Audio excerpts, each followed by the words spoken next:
You know, there are moments in the life of a nation that aren't about policy and aren't about elections. They're about something deeper. Something that reminds us we're all just people, mortal, fragile, capable of love and loss. A funeral is one of those moments. And yesterday at the Washington National Cathedral, this country had a chance to show what that kind of moment looks like at its best. Lindsey Graham, a man who served South Carolina and this country for more than 30 years, was laid to rest. World leaders were present. His sister Darlene was sitting right there in the front row. And the President of the United States stood up to deliver a eulogy. Now, I want to be fair about what happened, because most of the coverage this morning picked up one or two clips, ran them on a loop, and moved on. But what they didn't show you is the full sequence, how the eulogy started on script and then slowly, deliberately drifted into something else entirely. The Blue Bill laid out that full arc this morning. And once you see the shift happen in real time, the tone change hits differently. Let me give you the big picture, because I think what happened at that cathedral yesterday matters, not just for Lindsey Graham's memory, but for something larger about the country we're trying to hold together. And I want to walk through it the way I saw it, step by step, because the details here are important. Now, let me start by saying something that I mean sincerely. Lindsey Graham was a complicated man, and I respected him. We didn't agree on everything, Lord knows we didn't. But Lindsey had a quality that is increasingly rare in Washington. He could sit across from you, disagree with you on just about every policy position you held, and still make you feel like the conversation mattered. I experienced that firsthand. During my time in the White House, Lindsey was one of the Republicans who would actually pick up the phone and talk through a problem. Not to score points, not to set up a Sunday show appearance, just to understand where the other side was coming from. And that is a gift. You don't have to share someone's politics to recognize when they bring something real to the process. Lindsey Graham served in the Air Force. He was a JAG officer. He lost both his parents before he was old enough to vote. And he raised his younger sister, Darlene, practically on his own. He came up through the state legislature, went to the House, then to the Senate. He became one of the most recognizable voices on national security, foreign policy, and judicial appointments. He died on July 11th, suddenly, from an aortic dissection. He was 71 years old. And on Tuesday, at the National Cathedral, with Israeli Prime Minister Netanyahu and Ukrainian President Zelensky and Vice President Vance and hundreds of mourners in attendance, the president stood up to say goodbye. And parts of what he said were genuinely moving. I want to acknowledge that. But something else happened too. And this is where things start to get complicated. The president's eulogy ran about 14 minutes.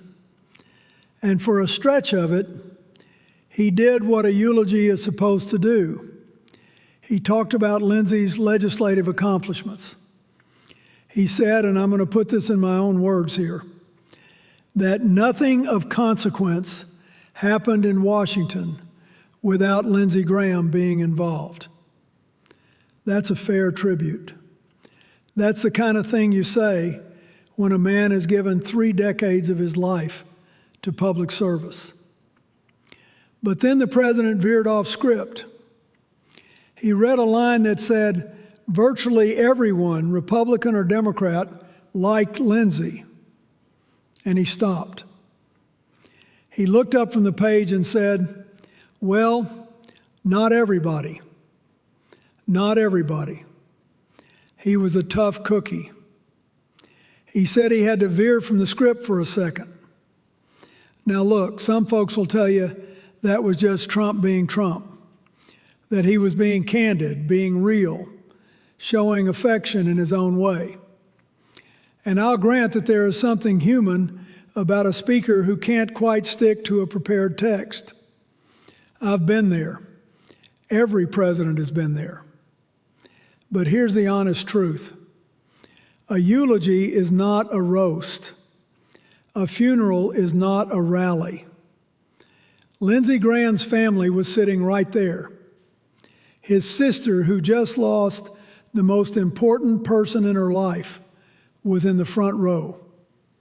And when you decide in that moment to go off script, to remind everyone that not everybody actually liked the deceased, that's a choice. And it tells you something about how you see that moment, whether it belongs to the person in the casket or whether it belongs to you. And then it went further. The president recounted what he described as one of his last phone conversations with Lindsey Graham.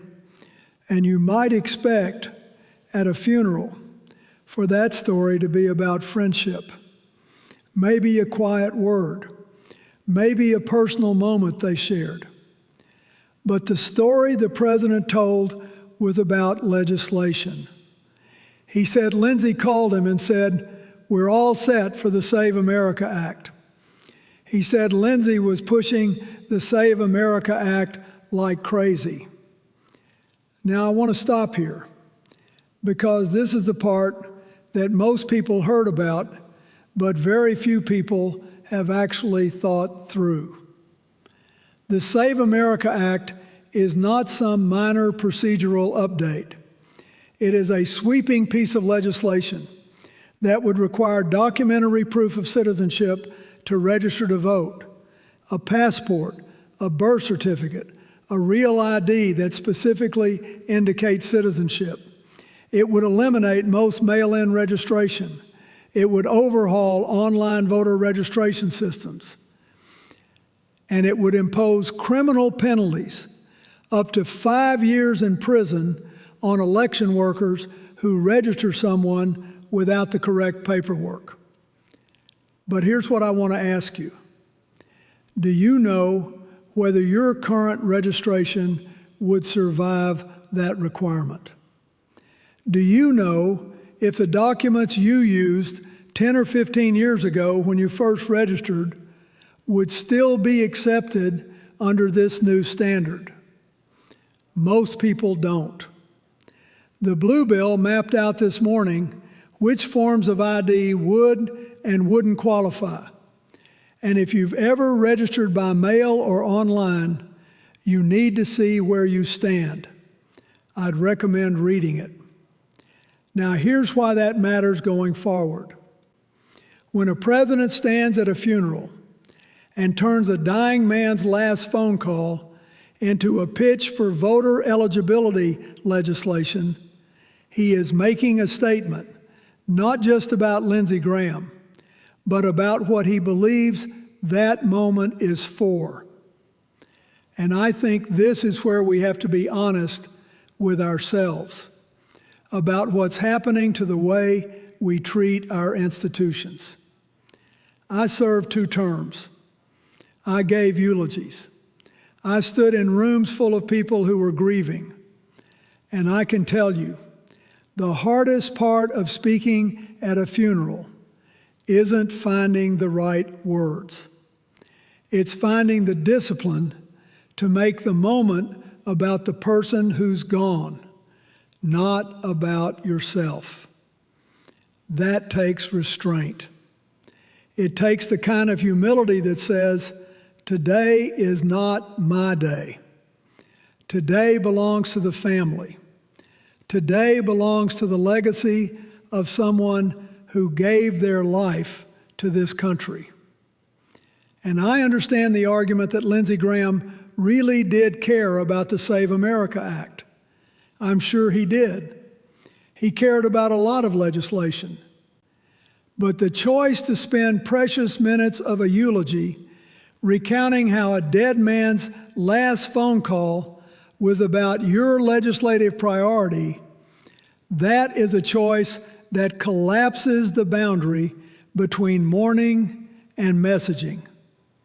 And once that boundary is gone, it is very hard to rebuild. Because if a funeral is fair game for political promotion, then nothing is sacred. No institution, no ceremony, no tradition is off limits. And that erosion, that slow wearing down of the norms that hold a democracy together, that is what concerns me most about what happened yesterday. Let me tell you something about the Save America Act that I think gets lost in all the noise around the funeral itself. This bill has already passed the House in February of this year on a 218 to 213 vote. It failed in the Senate. 4 Republican senators voted against it. Lisa Murkowski voted against even bringing it to the floor. So then the House tried something else. On July 23rd, 5 days before the funeral, they attached the Save America Act to the National Defense Authorization Act for fiscal year 2027, a defense spending bill. They also slipped pieces of the Voter ID Act into a congressional stock trading bill. 2 separate attempts to bury voter restriction provisions inside must-pass legislation. That's the legislative environment that was simmering in the background when the president stood up at that cathedral. And I'll be honest, I served 2 terms, and I hadn't seen anyone lay out how the reconciliation incentive structure in this new version actually works at the state level until the Blue Bill pointed it out this morning. That changes how you read the entire Senate strategy around this bill, because this is not a story about a funeral anymore. This is a story about political leverage, about using every available platform, including a man's memorial service, to build momentum for a piece of legislation that the Senate has repeatedly refused to pass. So what happens now? I think you have to consider a few things. First, the funeral footage is going to circulate. The clip of the president going off script, the SAVE Act comments, the moment he appeared to fall asleep during other speakers' eulogies, all of that is now part of the public conversation. And it is going to shape how voters feel about the man in the Oval Office heading into the midterms. Second, the Save America Act is not dead. The House has shown it is willing to attach this bill to anything that moves: defense spending, stock trading reform, budget reconciliation. They are going to keep trying. And every time they try, the question voters need to ask themselves is simple. Does this bill make it easier or harder for eligible American citizens to vote? Because the nonpartisan analyses are clear. The Brennan Center, the Bipartisan Policy Center, the Campaign Legal Center, they have all said the same thing. Non-citizen voting in federal elections is already illegal. Instances of it are extremely rare. And the documentation requirements in this bill would create significant new barriers for millions of eligible citizens who don't carry a passport or a certified birth certificate. Seniors, rural voters, married women who changed their names, young people who registered online. These are the Americans who would be affected. And third, and this is the part I keep coming back to, the precedent matters. If a president can turn a funeral into a legislative pitch and the public reaction is just a day of tweets and then we move on, then we have accepted something that we should not accept. We have said that decorum doesn't matter, that institutions don't matter, that the dignity of death doesn't matter if the political winds are blowing hard enough. Now look, I want to close with this because I think it's the most important thing I can say today. America has always been a country that argues.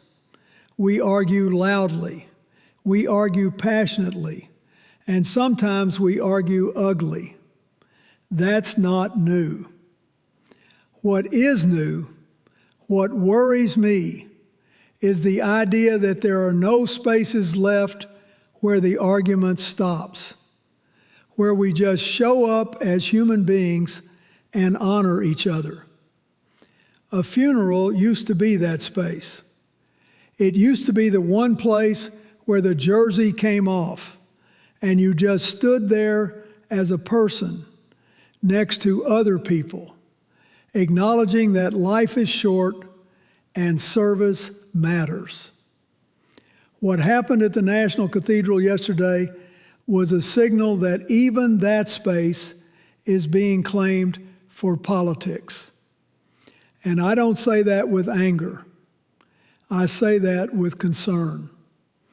Because if we lose the ability to set the argument down, even for an hour, even for a eulogy, then we are losing something that no legislation can restore. And the next time someone at your dinner table tells you the Save America Act is just common sense voter protection, ask them why the president needed to promote it at a funeral if the votes were already there. The Blue Bill broke down the Senate math this morning. Show them where the count actually stands. That's when the real conversation starts. Because democracy is not just what happens on the Senate floor.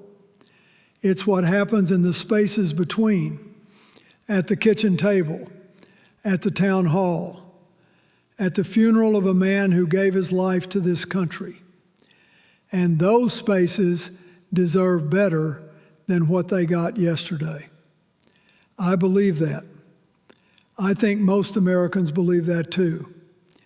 And I think if we're honest with each other, we can find our way back to the kind of country that knows the difference between a rally and a farewell. We've done it before. We can do it again. But only if we decide together that some things are still sacred.